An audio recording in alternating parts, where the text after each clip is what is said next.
He slept on the floor of a 3-bedroom apartment with 5 other guys. He survived on ketchup and mustard packets because he couldn't afford food. 20 years later, he sold his company for $5.7 billion in cash and bought a $40 million private jet the same day. This is how Mark Cuban went from broke bartender to billionaire. Mark Cuban didn't inherit wealth. He wasn't a coding genius from Silicon Valley. He got fired from his first sales job for disobeying his boss. But Cuban had something more valuable than any of that. He had an unshakable belief that if he outworked everyone and learned faster than everyone, nothing could stop him. And he was right. Mark Cuban grew up middle class in Pittsburgh. His dad was an automobile upholsterer who worked with his hands. His mom did odd jobs. There was no trust fund. No connections. Just a kid who wanted more than what he saw around him. Cuban started hustling at age 12. He sold garbage bags door to door to buy the basketball shoes he wanted. Then he sold stamps and coins. By high school, he was running a chain letter scheme that made him a few $1,000s before his parents shut it down. Cuban learned something important. There's always a way to make money if you're willing to work for it. He went to Indiana University because it was cheap and had a great business school. Cuban lived in the cheapest housing he could find. He gave disco lessons for $25 an hour. He threw parties and charged admission. He started a bar business called Motley's Pub. Whatever it took to pay tuition and avoid debt, Cuban did it. After graduating in 1981, Cuban moved to Dallas with literally nothing. He slept on the floor of a 3-bedroom apartment shared with 5 other guys. They had 1 mattress total. Cuban never got a turn on it. He ate from free buffets at bars. He stole toilet paper from gas stations. His car got repossessed because he couldn't make payments. But Cuban wasn't depressed. He was learning. He read everything he could about business and technology. While his roommates watched TV, Cuban studied. He believed that knowledge was the ultimate competitive advantage. If he knew more than everyone else, opportunities would come. Cuban's first real job was at a computer software store called Your Business Software. He was a salesman and he was good at it. Cuban didn't just sell products. He learned everything about them. He stayed late reading manuals. He tested every piece of software himself. Customers loved him because he actually knew what he was talking about. Then one day, Cuban's boss told him to open the store. Cuban had a potential client meeting that morning, a meeting that could result in a huge sale. He made a choice. He went to the client meeting instead of opening the store. He closed a $15,000 deal, the biggest sale the store had seen that month. When he returned to the store, his boss fired him on the spot. Cuban tried to explain about the big sale. His boss didn't care. Rules were rules. You open the store when you're told to open the store. Cuban cleaned out his desk, took his Rolodex of clients, and walked out. Most people would have been devastated. Cuban saw opportunity. All those clients he'd built relationships with, they were his now. All that knowledge he'd accumulated about software. He could use it himself. Within 24 hours of getting fired, Mark Cuban started his own company. He called it MicroSolutions. It was just him in the beginning, working from his apartment, calling his old clients. He'd consult with businesses about their computer needs, then broker software and hardware deals. Cuban worked 18-hour days, 7 days a week. He didn't take a vacation for 7 years. MicroSolutions grew slowly at first, then exploded. Cuban landed accounts with major corporations. He hired employees. Within a few years, the company was generating millions in revenue. But Cuban made a crucial decision that would define his career. He ran the business lean and mean. While competitors spent money on fancy offices and big salaries, Cuban kept costs minimal. He drove a beat-up car. He worked from a simple office. Every dollar that came in went back into growing the business or stayed in the bank. Cuban had lived broke. He never wanted to be there again. By 1990, MicroSolutions was doing over $30 million in annual revenue.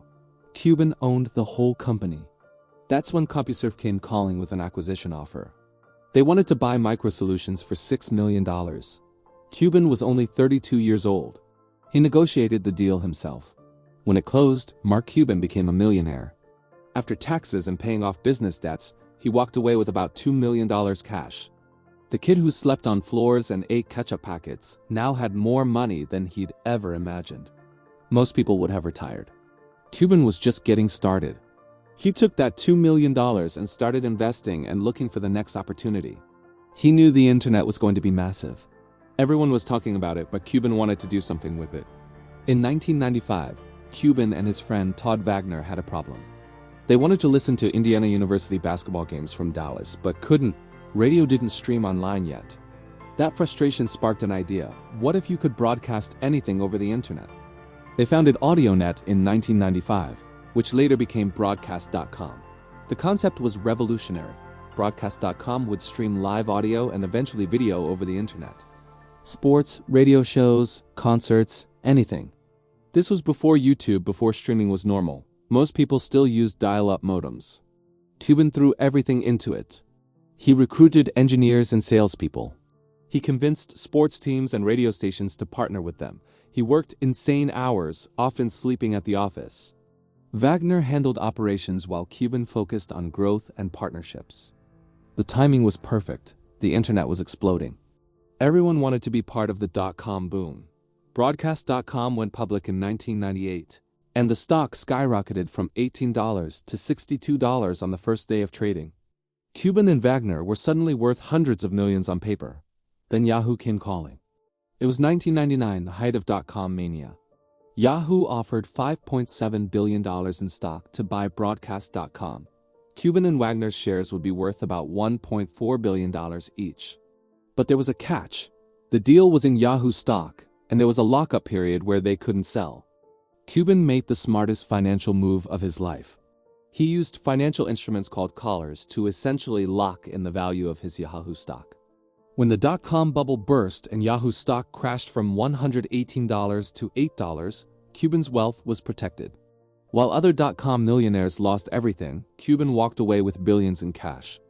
The day the Yahoo deal closed, Mark Cuban was 41 years old and worth $2.5 billion. The first thing he did? He bought a Gulfstream V private jet for $40 million. Cuban had spent years flying commercial, getting strip searched by security because he always bought one-way tickets at the last minute. Never again. But Cuban didn't just spend money on toys. He started making strategic investments. In 2000, he bought the Dallas Mavericks NBA team for $285 million. The team was terrible, attendance was low, and everyone thought he was crazy. Cuban saw potential. He revolutionized how NBA teams operated. Cuban sat in the stands with fans, not in luxury boxes. He got fined repeatedly for criticizing referees because he cared about winning. He invested in the best players, coaches, and facilities. He made the Mavericks cool. By 2011, they won the NBA championship. The team is now worth over $4 billion. Then came Shark Tank in 2011. Cuban joined the show as an investor, and his no-nonsense style made him a fan favorite. He wasn't there to be nice. He was there to make money. Cuban has invested over $20 million in Shark Tank companies, with many becoming huge successes. His portfolio exploded. He invested in hundreds of startups. Some failed spectacularly.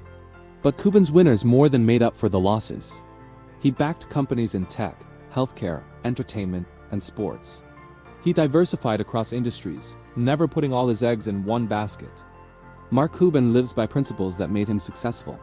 First, effort. Cuban believes talent is overrated. He said repeatedly that working harder than everyone else is the greatest competitive advantage. When he was building MicroSolutions and Broadcast.com, he worked more hours than anyone. That habit never left him. Second, learn constantly. Cuban still reads 3 hours a day. He studies industries before investing. When he bought the Mavericks, he learned everything about basketball operations. When he invested in pharmaceuticals, he read medical research papers. Knowledge creates opportunity. Third, take risks, but calculated ones. Cuban went all in on his businesses, but he also protected his wealth with financial hedges. He lives well, but he's not reckless. He's worth over $5 billion now, but he still thinks like someone who slept on floors and ate ketchup packets. Fourth, own your time. Cuban says the only thing money gives you is the ability to control your schedule. He wakes up when he wants.